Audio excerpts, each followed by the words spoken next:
Masih terkait polemik pulau antara Aceh dengan Sumatera Utara.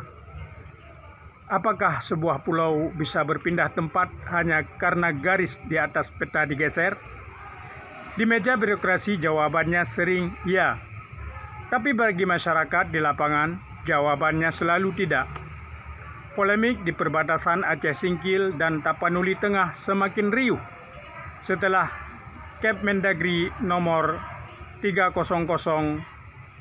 300-222-138-2025 memutuskan Pulau Lipan, Pulau Pajang, Mangkir Besar dan Mangkir Kecil masuk ke wilayah Sumatera Utara. Pemerintah pusat bersandar pada rapat teknokratis Aceh menggenggam arsip tua yang diwarnai tanda tangan dan saksi. Kita dihadapkan pada dua pilihan, patuh pada peta mutakhir dan hormat pada arsip yang lebih dahulu lahir. Menteri Dalam Negeri Jenderal Purnawiran Profesor Tito Karnavian bersikap seolah semua jalan sudah ditempuh. Proses panjang, 8 instansi, tarik garis, dan batas darat, titik. Lantas ia menambahkan imbauan siapapun yang keberatan silakan menggugat ke PT UN. Pernyataan itu terdengar demokratis, namun justru berpotensi membuka kotak Pandora baru. Ketika perjanjian lama sudah terang, mendorong pihak bertikai ke pengadilan tata usaha berarti memulai ulang sengketa. Memperpanjang deretan gugatan sekaligus memberi kesan bahwa pemerintah ragu pada arsipnya sendiri.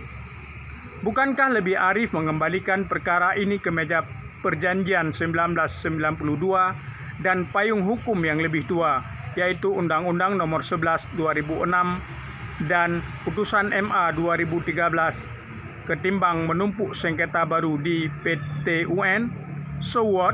Ada apa dengan Tito Karnavian? 3 dekade lalu, Gubernur Aceh Ibrahim Hassan dan Gubernur Sumatera Utara Raja Inal Siregar meneken kesepakatan yang tegas bahwa keempat pulau milik Aceh dan Sumut tidak boleh menerbitkan izin. Aceh berwenang atas sumber daya, final, dan mengikat. Dokumen ini tidak pernah dicabut, malah diperkuat oleh undang-undang dan amar Mahkamah Agung.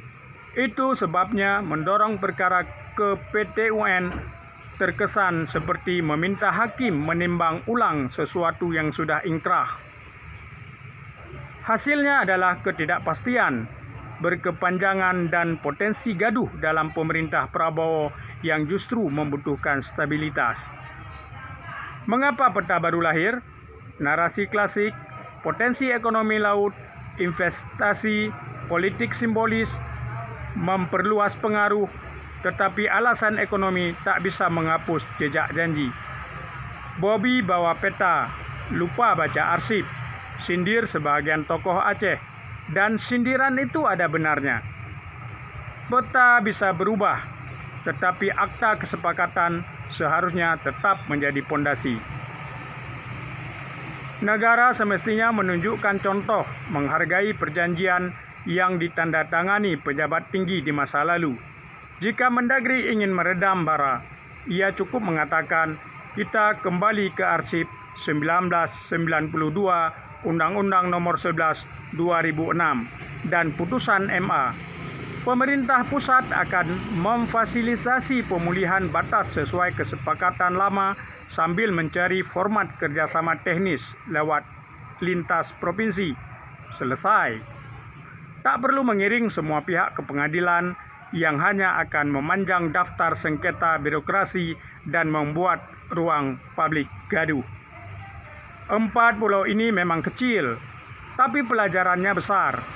Negara besar tidak malu meralat keputusan yang bertabrakan dengan janji lama. Kepemimpinan yang kuat justru terlihat ketika ia berani berkata, "Kami salah membaca arsip, mari kita perbaiki." Dengan begitu, Prabowo tidak perlu sibuk memadamkan api yang seharusnya tidak dinyalakan. pulau-pulau itu jauh di tepi Nusantara. Tetapi ingatan warga tentang siapa yang pernah menepati janji akan tetap tinggal di sana.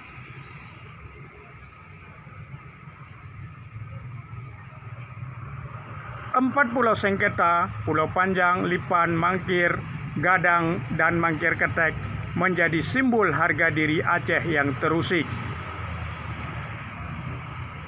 Mempertahankan harga diri itu wajib. Mempertahankan hak adalah wajib. Mempertahankan martabat dan wibawa Aceh juga wajib.